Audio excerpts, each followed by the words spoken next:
Hello everyone, welcome back to my YouTube channel unfold learning NCERT. और आज मैं लेकर आई हूँ आपके लिए एक और solution video from maths for class 10th from R D Sharma book, जिसका चैप्टर 2 पॉलिनोमियल का इंट्रोडक्शन आज हम इस वीडियो में करेंगे।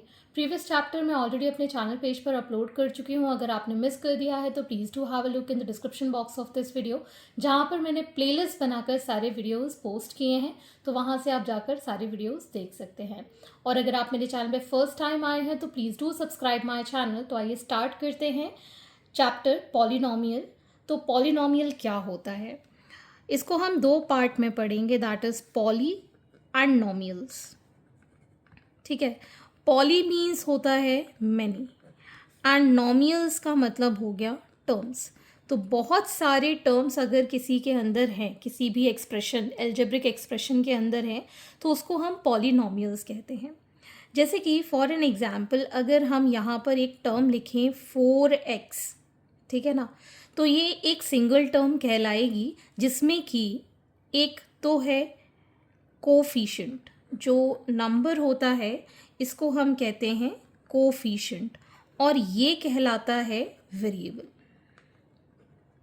ठीक है, तो टर्म है हमारे पास 4x, जिसमें कि जो नंबर वाला टर्म है उसको हम कह रहे हैं कोफिशिएंट, और जो value A B C D या फिर X Y Z M N O P cube में दी गई हो, ए बी सी डी में दी गई हो, उसको हम कहते हैं वेरिएबल। ठीक है, तो कोफिशिएंट जो हो सकते हैं वो कोई भी इंटीजर्स हो सकते हैं। Integers are positive, negative and zero. और वेरिएबल आपके ए बी सी कोई भी अल्फ़ाबेट हो सकता है। ठीक है, पहली चीज़ तो हमको ये समझनी थी कि पॉलिनोमियल्स क्या होते हैं। It is the combination of N integer with a variable. ठीक है, बहुत ही सिंपल भाषा में समझ में आ गया। अब हमें पता करना है टाइप्स ऑफ पॉलिनोमियल्स। तो पहले जो टाइप ऑफ पॉलिनोमियल है that is on basis of terms.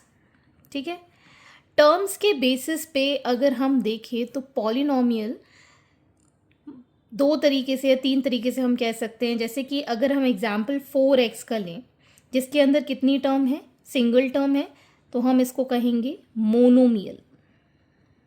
ठीक, अगर हम यहाँ लिखें 2x माइनस 3, तो इसके अंदर कितने टर्म्स हैं, दो टर्म्स हैं, that is called binomial. Bi means two, so binomial. Next we have 5x square minus 7x plus 4। इसमें कितनी टर्म्स हो गई, 1 2 और 3, so this is called trinomial.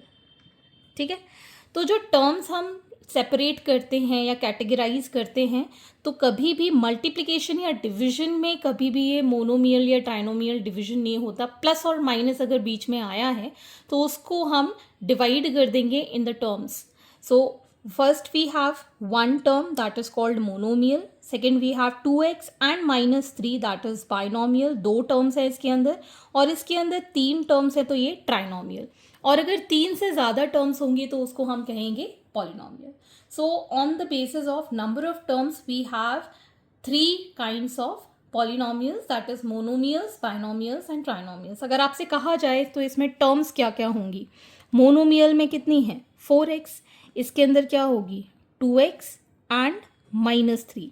इसके अंदर टर्म्स क्या होंगी 5x स्क्वायर माइनस 7x। हमेशा याद रखेंगे आगे जो टर्म के साइन होता है वो हमें लेना होता है, तो नेगेटिव साइन हम लेते हैं, पॉजिटिव नहीं लिखते हैं, तो इसलिए इसको हम +4 ही लिखेंगे।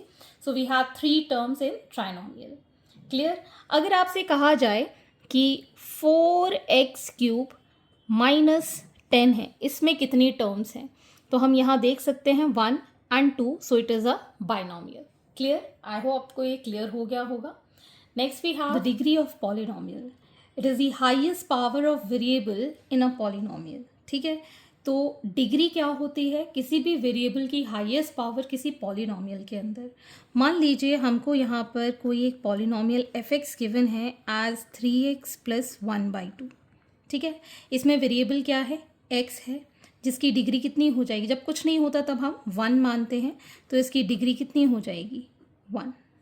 ठीक है, नेक्स्ट अगर हम मान लें कोई भी फंक्शन y है, कोई भी पॉलिनॉमियल y के टर्म्स में है 2y² माइनस 3/2y प्लस 7। तो यहाँ पर वेरिएबल क्या है, y है, जिसकी हाईएस्ट पावर 2 है, तो इसकी डिग्री कितनी हो जाएगी, इट विल बी 2। ठीक है। नेक्स्ट अगर हम मान लेते हैं कोई भी पॉलिनॉमियल px है, जिसको हम लिख रहे हैं 5x³ माइनस 3x² प्लस 1/√2। ठीक है। तो यहाँ पर वेरिएबल है x, ठीक है, इसकी हाईएस्ट पावर 3 है, तो ये इसकी डिग्री हो जाएगी 3। मान लीजिए एक और कोई पॉलिनॉमियल है जिसको हम u के टर्म्स में लिख रहे हैं 9u⁵ minus 2u⁴ plus u² minus 1। ठीक है। तो यहाँ पर आप देख सकते हैं जो पॉलिनॉमियल है उसका वेरिएबल u है और u की जो हाईएस्ट पावर है वो है 5, तो इसकी डिग्री कितनी हो जाएगी, 5। ठीक है। तो जो हाईएस्ट पावर किसी वेरिएबल की किसी पॉलिनॉमियल के अंदर होती है उसको हम कहते हैं डिग्री। और अगर हम एग्जाम्पल लें से कोई भी फंक्शन है या कोई भी पॉलिनॉमियल है जिसको हम लिख रहे हैं 7, तो इसमें तो डिग्री हम कैसे निकालेंगे, जब भी यहाँ पर कोई वेरिएबल नहीं है तो इसमें पावर नहीं है। हम यहाँ पर कोई भी वेरिएबल नहीं लेंगे, जो x है वही लेंगे और x की power 0, anything to the power 0 is 1। तो यहाँ पर इसको हम अगर 1 लिखेंगे 7 × 1 तो भी हमें 7 ही मिलेगा। तो इसकी डिग्री, किसी भी कांस्टेंट टर्म की डिग्री कितनी हो जाती है, 0। ठीक है। कांस्टेंट टर्म की 0 होती है डिग्री। ठीक है। बिकॉज क्योंकि इसका जो वेरिएबल होता है उसकी पावर कितनी होती है, हाईएस्ट 0। तो जहाँ पर डिग्री 0 होती है इसको हम कहते हैं कांस्टेंट। ठीक है। जहाँ पर डिग्री 0 होती है उसको हम कहते हैं कांस्टेंट, और जहाँ पर डिग्री 1 होती है इसको हम कहते हैं लीनियर पॉलिनॉमियल। जहाँ पर डिग्री 2 होती है इसको हम कहते हैं क्वाड्रेटिक पॉलिनॉमियल। जिसमें डिग्री 3 होती है उसको हम कहते हैं क्यूबिक पॉलिनॉमियल। ठीक है। तो जहाँ पर हाईएस्ट पावर जो दी जाए उस हिसाब से हम यहाँ पर पॉलिनॉमियल डिसाइड कर सकते हैं, उसकी कैटेगरी डिसाइड कर सकते हैं कि वो किस टाइप का पॉलिनॉमियल है। और एक और मैं एग्जांपल यहाँ पर देना चाहूँगी कि अगर आपको कोई भी पॉलिनॉमियल y के टर्म में गिवन है 2y⁴ प्लस 3, तो यहाँ पर डिग्री कितनी है, we have degree 4, highest power of the variable is 4, तो इसको हम कहते हैं बाय क्वाड्रेटिक। ठीक। Next is the zeros of a polynomial. तो ये जीरोज ऑफ द पॉलिनॉमियल एक तरीके का सोल्यूशन होते हैं पॉलिनॉमियल के लिए, जहाँ पर हम वेरिएबल की वैल्यू ऐसी रखते हैं कि वो 0 हो जाए। So value of variable for which the polynomial becomes equal to 0। जैसे कि अगर आपके पास कोई भी से एक पॉलिनॉमियल है 2x² माइनस 3x माइनस 2। ठीक है। अब हम यहाँ पर वेरिएबल की ऐसी वैल्यू पुट करेंगे कि हमको 0 मिल जाए। तो अगर हम यहाँ पर x is equal to -2 put करते हैं, मतलब -2 अगर हम यहाँ लिख देते हैं, सो 2 -2 का क्यूब -3 इंटू -2 -2, तो ये आ जाएगा हमारे पास -2 2 ज़ा 4 4 2 ज़ा 8 8 2 ज़ा 16 माइनस माइनस प्लस 3 2 ज़ा 6 -2। ठीक। दिस इज स्क्वायर और यहाँ पर आ जाएगा 8 प्लस का 8, तो फाइनली वील गेट हियर 12। ठीक है। तो ये कोई भी वैल्यू ऐसी नहीं है जिस पे की वैल्यू 0 हो रही है। ठीक है। तो जहाँ पर इसकी वैल्यू 0 हो जाएगी वही इसका कहलाएगा जीरोज ऑफ द पॉलिनॉमियल। जैसे कि अगर हम यहाँ पर एक और एग्जाम्पल लें, से कोई भी हमारे पास एक एक्सप्रेशन है 2x माइनस 4, इसमें अगर हम x की वैल्यू 2 लिखते हैं, ठीक, तो ये 2 × 2 -4 that is 4 - 4 is equal to 0। तो यहाँ पर हमारे पास सोल्यूशन मिल गया, that is x is equal to is the value of variable for which the polynomial is equal to 0। आप यहाँ पर इसको क्वाड्रेटिक इक्वेशन को सॉल्व कर सकते हैं by splitting the middle term. देखिए उससे आंसर आ जाता है क्या, इसको हम 2x² minus 4x plus x minus 2 लिख देते हैं. 2x common, x minus 2 plus 1 x minus 2. तो ये आ जाएगा हमारे पास 2x plus 1 and x minus 2. तो यहाँ पर दो सोल्यूशन हमको मिल गए हैं. एक तो x इज इक्वल टू 2 पे इसकी वैल्यू कितनी हो जाएगी 0, and x is equal to minus 1/2 पर भी इसकी वैल्यू कितनी हो जाएगी 0. पुट करके देखिए, 2 का स्क्वायर कितना हो गया यहाँ पर 4 2 ज़ा 8, ये हो गया 8 minus 2 into 3 that is 6 minus 2, मतलब इस पर इसकी वैल्यू कितनी आ रही है 0 आ रही है. ठीक है ना. तो याद रखेंगे जिस भी पॉलिनोमियल की वैल्यू उसकी वेरिएबल की वैल्यू पुट करने पर 0 आती है वही कहलाता है 0 ऑफ द पॉलिनोमियल. अब दूसरी चीज़ आप यहाँ पर याद रखेंगे कि जितनी इसकी डिग्री होगी उतनी ही इसके सॉल्यूशंस आते हैं. जैसे कि यहाँ पर आप देख सकते हैं, ये मैंने एक लीनियर पॉलिनोमियल लिया था. तो लीनियर पॉलिनोमियल जिसकी हाईएस्ट पावर कितनी थी, डिग्री कितनी थी 1, तो इसके लिए हमारे पास एक सोल्यूशन आया. ठीक है. यहाँ पर डिग्री कितनी है 2. ठीक है. तो हमारे पास 2 सोल्यूशन आए. और अगर डिग्री 3 होती तो 3 सोल्यूशन आते. So number of zeros of the polynomial is equal to its degree. Number of zeros मतलब नंबर ऑफ सोल्यूशन किसी भी पॉलिनोमियल के उसकी डिग्री के इक्वल होते हैं. Okay. So this is all about zeros of the polynomial. आगे जब हम एक्सरसाइज करेंगे तो और क्लियरिटी आपको आ जाएगी. Moving on to the next topic. So the geometrical meaning of zeros of polynomial. Geometrical meaning of zeros of polynomial है x coordinates of a point where its graph crosses और touches the x axis. तो जो भी आपके graph में x axis के points touch करेंगे या कट करेंगे उनको हम zeros of the polynomial as a answer ले लेंगे. जैसे कि आपको यहाँ पर क्वेश्चन गिवन है, find the number of zeros for the P x. कोई भी आपको पॉलिनोमियल पी एक्स गिवन है जिसके आपको इस ग्राफ के थ्रू नंबर ऑफ जीरोज बताना है. जस्ट फॉर एन एग्जाम्पल, ये हमारा ग्राफ है x x dash y y dash और ये हमारा ओरिजिन ओ है. अगर कोई ग्राफ इस तरीके से जाता है, ठीक है, जहाँ पर ये एक्स को टच ही नहीं कर रहा है, तो number of zeros of the polynomial कितने हो जाएंगे 0 हो जाएंगे. मान लीजिए कोई ग्राफ इस तरीके से जा रहा है. ठीक है. तो यहाँ पर ये एक्स एक्सिस में ही कट करना चाहिए. एक्स एक्सिस एक्स कोऑर्डिनेट को ही टच करना चाहिए. तो ये 1 टाइम कट कर रहा है तो इसका जीरोज ऑफ द पॉलिनोमियल कितना हो जाएगा 1. ठीक है. मान लीजिए आपको कोई ग्राफ इस तरीके से गिवन है, तो आप देख सकते हैं एक बार यहाँ कट कर रहा है, एक बार यहाँ कट कर रहा है, तो नंबर ऑफ ज़ीरोज़ कितने हो जाएंगे यहाँ पर 2. ठीक है. मान लीजिए आपको बहुत सारी जगह पे ये कट कर रहा है, कुछ इस तरीके से ये ग्राफ जा रहा है. ठीक है. तो यहाँ पर 1 2 3 4 और 5, तो यहाँ पर कितने हो गए 5 ज़ीरोज़ हो गए. मतलब जहाँ पर आपका ग्राफ एक्स एक्सिस को टच करेगा या कट करेगा सिर्फ वही पॉइंट्स आपके नंबर ऑफ ज़ीरोज़ के अंदर आ जाते हैं. ठीक है. और आपका जो कोऑर्डिनेट है वो एक्स एक्सिस ही कट करना चाहिए. वाई एक्सिस या कहीं और बना हुआ है, मतलब अगर यहाँ पर कहीं बना हुआ है तो भी ज़ीरोज़ ऑफ द पॉलिनोमियल कुछ नहीं आएगा. एक्स एक्सिस को ये टच करना ज़रूरी है. ठीक है. So this was all about geometrical meaning of zeros of polynomial. Moving on to the next part. तो अब हम पढ़ेंगे relationship between zeros and coefficient of polynomial. तो यहाँ पर हम एक क्वाड्रेटिक पॉलिनोमियल एज्यूम कर लेते हैं. Say A x square plus B x plus C. ठीक है. तो ये जो ए बी और सी है ये कोफिशिएंट है और एक्स ये क्या है वेरिएबल है. ठीक है. तो अब हम अगर यहाँ पर एज्यूम करें let alpha and beta be zeros of polynomial,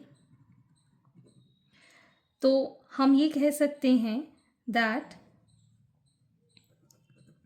some of zeros, मतलब अल्फ़ा प्लस बीटा को अगर हम सम करते हैं it should be equal to minus of coefficients of x upon coefficient of x square. Coefficient of x क्या है? B है, negative sign हम ये लिखेंगे, B upon coefficient of x square क्या है? A. And product of zeros मतलब alpha into beta is equal to constant term upon coefficient of x square. इसमें कांस्टेंट टर्म क्या है? सी, और कोफिशिएंट ऑफ एक्स स्क्वायर क्या है? ए। मतलब अगर सम ऑफ ज़ीरोज़ लिख रहे हैं तो माइनस बी बाय ए आएगा, और अगर प्रोडक्ट ऑफ ज़ीरोज़ लिख रहे हैं तो सी बाय ए आएगा।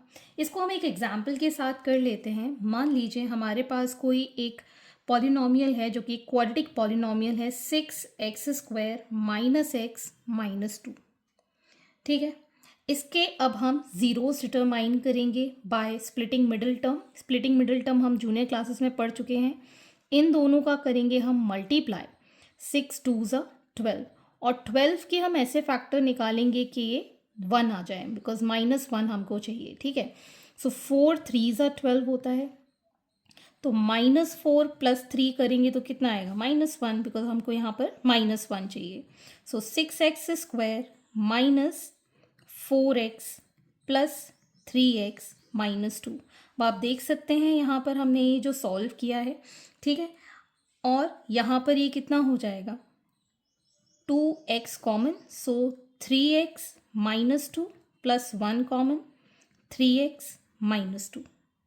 ठीक, इसको हमने सॉल्व किया तो 3x माइनस 2 पूरा कॉमन ले लिया और 2x प्लस 1 यहाँ पर रह गया।